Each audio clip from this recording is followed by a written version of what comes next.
വേണ്ടാത്ത ലഹരി ഉപയോഗിച്ച് പോയി നശിക്കുന്നതിനുള്ള ഒന്നാമത്തെ സ്റ്റെപ്പ് മൊബൈൽ ഫോണാണ്. ആ മൊബൈൽ ഫോണിനെ കുറിച്ച് വിശദമായി പറയുന്നു. 18 വയസ്സ് വരെ കുട്ടികൾക്ക് സ്വതന്ത്രമായി. പക്ഷെ ഫോൺ എന്തിനു വേണ്ടി ഉപയോഗിക്കണം? അതിന് വേണ്ടി കൊടുക്കണം. ഫോൺ എന്തിനു വേണ്ടിയിട്ടാണ് ഉപയോഗിക്കേണ്ടത് എന്ന് വേഗം പറ. ഫോൺ എന്തിനു വേണ്ടിയിട്ടാണ് കൊടുക്കേണ്ടത് മക്കൾക്ക്? ഫോണ് വിളിക്കാനുള്ള ഉപകരണമാണ്, ആശയവിനിമയത്തിനുള്ള ഉപകരണമാണ്. അത് വാട്സപ്പ് ആയാലും സോഷ്യൽ മീഡിയ ആയാലും ഓഡിയോ കോൾ ആയാലും വീഡിയോ കോൾ ആയാലും ആശയവിനിമയം നടത്താൻ മക്കൾക്ക് ഫോൺ കൊടുക്കണം. പക്ഷെ നിങ്ങളെ മക്കളെല്ലാം പറയുന്ന വാദം എന്താ പറയുക? പഠിക്കാൻ വേണ്ടിയാണ് ഉമ്മ ഫോണ്. ലോകത്തൊരു മനുഷ്യജന്മവും ഫോൺ കൊണ്ട് പഠിച്ച ചരിത്രവും ഇല്ല. പഠിക്കാൻ വേണ്ടി മക്കൾക്ക് നല്ലൊരു കമ്പ്യൂട്ടർ വാങ്ങിച്ചു കൊടുക്കുക, ഒരു 5G സ്പീഡുള്ള നെറ്റ് കണക്ഷനും. അത് ബെഡ്റൂമിലും കണ്ട മൂലക്കൊന്നും കൊണ്ടാക്കരുത്. വീടിന്റെ സെൻട്രൽ ഹാളിൽ ഉമ്മയുടെ കണ്ണു പതിയുന്നിടത്ത്, ബാപ്പയുടെ കണ്ണു പതിയുന്നിടത്ത് വേണം കമ്പ്യൂട്ടർ ഉണ്ടാക്കാൻ. കാരണം എന്താ അറിയോ? ഈ 18 വയസ്സിന് താഴെയുള്ള കുട്ടീന്റെ പ്രത്യേകത കാരണോടാത്തയാ. ഈറ്റിയൊക്കെ ഭയങ്കര ബുദ്ധിയാണ്, പക്ഷെ വേണ്ടാത്ത ബുദ്ധി ഈറ്റി. വേണ്ടാത്തത് എന്താണോ അതേ ഈറ്റികൾ ചെയ്യും. ശരിയാണോ തെറ്റാണോ? ഇപ്പൊ മൊബൈൽ ഫോൺ കിട്ടിയാൽ അതിൽ വേണ്ടൊന്നും ചെയ്യില്ല, ആശയവിനിമയം നൈറ്റ് നടത്തൂല. ഐറ്റികള് ആ മൊബൈൽ ഫോണിൽ കാണുന്നത് എന്താണെന്നറിയോ? ഭീകരമായ ഗെയിമുകൾ, കളിച്ചാൽ ഭ്രാന്ത് വരുന്ന ഗെയിമുകൾ ഐറ്റികൾ കളിക്കുക. ശരിയാണോ തെറ്റാണോ? രണ്ടാമത് സെക്സ്. മൊബൈൽ ഫോണിലാണ് ലോകത്ത് ഏറ്റവും കൂടുതൽ സെക്സ് നടക്കുന്നത്. പഠിച്ചാടെ വെച്ചോ എല്ലാ ഉമ്മമാരും എല്ലാ ബാപ്പമാരും. ആ അന്തം വിട്ട 15 വയസ്സുകാരുടെ അടുത്ത് ഫോൺ കൊടുക്കുമ്പോ ഐറ്റികൾ പഠിക്കുന്നെന്ന് വിശ്വസിക്കുന്ന നിങ്ങൾക്ക് വേണം കിട്ടുവേ. ഒരിക്കലും കുട്ടി അതിനെ കൊണ്ട് നിങ്ങൾ മൊബൈലുണ്ടോ എന്തെങ്കിലും പഠിച്ചില്ല? നമ്മളെല്ലാം വേണ്ടാത്തതാ, ഞാനെല്ലാം വേണ്ടാത്തയാ. ഞാൻ ഒരു കാര്യം പറയും, നിങ്ങള് ശരിക്കും നമ്മൾ ആരോടാ ആശയവിനിമയം നടത്തേണ്ടത്? ഞാൻ ആശയവിനിമയം നടത്തേണ്ട ആരോടാ? എന്റെ ഭാര്യയോടല്ലേ. പക്ഷെ എനക്ക് എന്റെ ഭാര്യനെ കണ്ണെടുത്താ കണ്ടൂടാ. ശരിക്കും ഞാൻ ലവിന്റെ ചിഹ്നയക്കേണ്ടത് എന്റെ ഭാര്യക്കല്ലേ. എന്റെ ഫോൺ എടുത്ത് നോക്ക്, എനക്ക് ഓക്കൊഴികെ ബാക്കി ആയിരിക്കല്ലോ ഞാൻ അയക്കും. നിങ്ങൾ എങ്ങനെയാ? അപ്പൊ സ്വാഭാവിക ഉമ്മക്കും വേണ്ടാത്ത ബുദ്ധിയുണ്ട്. ശരിയല്ലേ? അതുകൊണ്ട് എനിക്ക് നിങ്ങളോട് പറയാണെന്നറിയോ, ഈ 18 വയസ്സുള്ള കുട്ടികളുടെ കയ്യിൽ ഫോൺ കൊടുക്കുമ്പോ, നെറ്റ് കൊടുക്കുമ്പോ വേണ്ടാത്ത പ്രവർത്തികൾ ചെയ്ത് ശീലിക്കും ഈ കുട്ടികൾ. അതുകൊണ്ട് ആ കുട്ടികളെ നിയന്ത്രിക്കാൻ, ശാസിക്കാൻ, തിരുത്താൻ ആർക്ക് കഴിയണം? ഇപ്പൊ ഫോണിനെതിരെയും നെറ്റിനെതിരെയല്ല നമ്മളെ സമരം ചെയ്യേണ്ടത്, മക്കളുടെ മനസ്സ് നിയന്ത്രിക്കുന്നെടുത്താ. ശരിയാണോ തെറ്റാണോ? അതുകൊണ്ട് നമുക്ക് ഇന്ന് മുതൽ നിങ്ങൾ ഓർമ്മിക്കണം, ഈ ഫോണിന്റെ ഉള്ളിലാണ് ലോകത്ത് ഏറ്റവും കൂടുതൽ സെക്സ് നടക്കുന്നത്. ഏറ്റവും കൂടുതൽ കള്ളും കഞ്ചാവും ഈ രാസലഹരിയും വിൽക്കപ്പെടുന്നത് മൊബൈൽ ഫോണിലാണ്, അല്ലാണ്ട് വയനാട്ടിലെ മൂലക്കൊന്നുമല്ല. ഏറ്റവും കൂടുതൽ പ്രണയം നടക്കുന്നത് എവിടെയാ പറ? മൊബൈൽ ഫോണിലാണ്.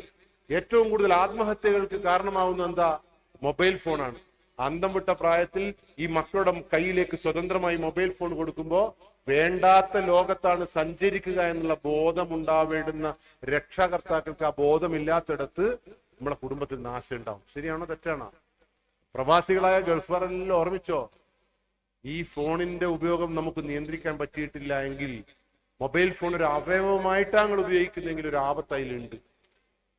അപ്പൊ കള്ളും കഞ്ചാവും എല്ലാം ഇവിടുത്തെ വിഷയം. ഇവിടുത്തെ വിഷയം എന്താ? മക്കൾക്ക് കൊടുക്കേണ്ടത് കൊടുക്കാതിരിക്കുകയും കൊടുക്കാത്തത് കൊടുക്കുകയും ചെയ്യുന്ന വേണ്ടാത്ത സംസ്കാരം. അതുകൊണ്ട് എനിക്ക് എന്റെ മക്കളോട് ഈ ഫോണ് സ്വന്തം. അപ്പൊ ഞാൻ എന്റെ ചെക്കനോട് ചോദിച്ചേട്ടാ, അതിനു മുമ്പ് ഒരു പോയിന്റ് കൂടി ഞാൻ നിങ്ങൾക്ക് പറഞ്ഞുതരാം. നിങ്ങൾക്ക് സമാധാനമായിട്ട് ജീവിക്കണമെന്ന് ആഗ്രഹം ഉണ്ടാ? Yes or no? യെസ്. ഞാൻ ചോദിച്ചല്ലോ, 12 വയസ്സുകാരൻ കള്ളു കുടിക്കും കഞ്ചാവ് വലിക്കും ഞാൻ പറഞ്ഞല്ലോ. നിങ്ങളെ വീട്ടിലെ കുട്ടി വലിക്കില്ല കുടിക്കില്ല എന്ന് നിങ്ങൾക്ക് നെഞ്ചത്ത് കൈവച്ച് പറയാൻ പറ്റുമോ? നിങ്ങളെ മക്കൾ പ്രണയിക്കുന്നില്ല എന്ന് നിങ്ങൾക്ക് നെഞ്ചത്ത് കൈവച്ച് പറയാൻ പറ്റുമോ? നിങ്ങൾ അങ്ങനെ ഒരു വിശ്വാസം നിങ്ങൾക്ക് ഉണ്ടാ? ഈ ലോകത്ത് നിങ്ങൾക്ക് സമാധാനത്തോടു കൂടി ജീവിക്കണമെങ്കിൽ അടുത്ത പോയിന്റ് നിങ്ങളെല്ലാം മനസ്സുകൊണ്ട് സ്വീകരിക്കണം. എന്താ സ്വീകരിക്കണമെന്നറിയോ? നിങ്ങൾ ജീവിതത്തിൽ ഒരാളെയും കണ്ണടച്ച് വിശ്വസിക്കും. ആരെയും കണ്ണടച്ച് വിശ്വസിക്കും. സാർ കല്യാണം കഴിച്ചല്ലേ, ഭാര്യയെ അങ്ങോട്ട് അങ്ങ് വിശ്വസിക്കണ്ട. 100% പറഞ്ഞത്. മക്കളെ ഒരു തരി 18 വയസ്സ് വരെ വിശ്വസിക്കണ്ട. അപ്പൊ നിങ്ങൾക്ക് എന്നോട് നല്ല ദേഷ്യം തോന്നില്ലേ? ഭർത്താവിനെ വിശ്വസിക്കാതെ, ഭാര്യയെ വിശ്വസിക്കാതെ പിന്നെ ഞാൻ ആരെയാ വിശ്വസിക്കേണ്ടതെന്ന്? ഞാൻ എന്തുകൊണ്ടാ പറഞ്ഞതെന്നറിയോ? ശാസ്ത്രീയമായി തെളിയിക്കപ്പെട്ട ഒരു കാര്യമുണ്ട്.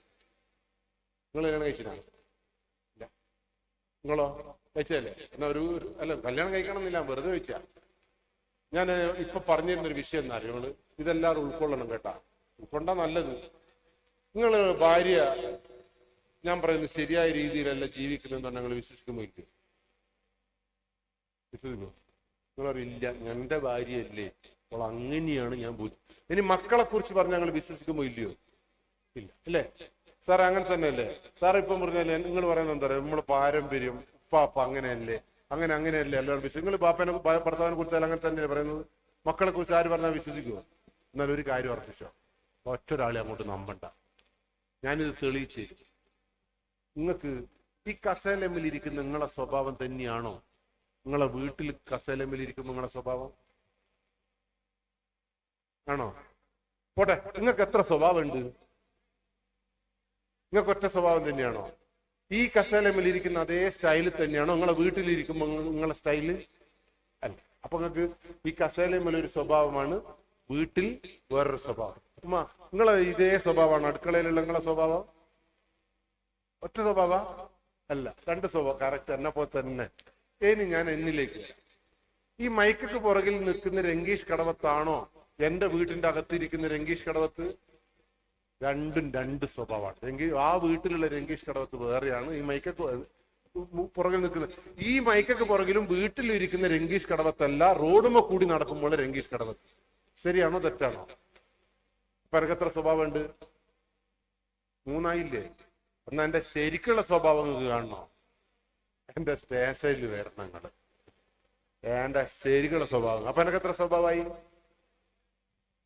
എന്നാലും ഒരു സ്വകാര്യം കൂടി പറയട്ടെ സുഹൃത്തെ, നിങ്ങൾക്ക് വാട്സപ്പ് ഉണ്ടാ? വാട്സപ്പിലെ സ്വഭാവമാണോ ഈ കസേലമിലിരിക്കുന്ന സ്വഭാവം? ആണോ? അത് പറഞ്ഞപ്പോ തന്നെ എല്ലാവരും മുഖമില്ലേ. ഞാനൊരു സ്വകാര്യം പറയാം, എനക്ക് വാട്സപ്പിൽ വേറൊരു സ്വഭാവ, ഇൻസ്റ്റഗ്രാമിൽ വേറെ സ്വഭാവ. എന്റെ ശരിക്കുള്ള സ്വഭാവങ്ങൾ കാണണോ? എന്റെ വാട്സപ്പിലേക്ക് നിങ്ങളൊരു ഹായ് അയക്ക്, ഞാൻ ഹോയ് കൊണ്ട് ആറാട്ടായിരിക്കും. നിങ്ങൾ എന്റെ വേറൊരു മുഖം കാണും. അപ്പൊ എനിക്ക് എത്ര സ്വഭാവം ഉണ്ട്? 5 സ്വഭാവം ഉണ്ട്. ഞാൻ കള്ളു കുടിക്കില്ല എന്ന് പറഞ്ഞാൽ നിങ്ങൾ എങ്ങനെ വിശ്വസിക്കുക? എനിക്ക് വേറെ 4 സ്വഭാവം ഇല്ലേ?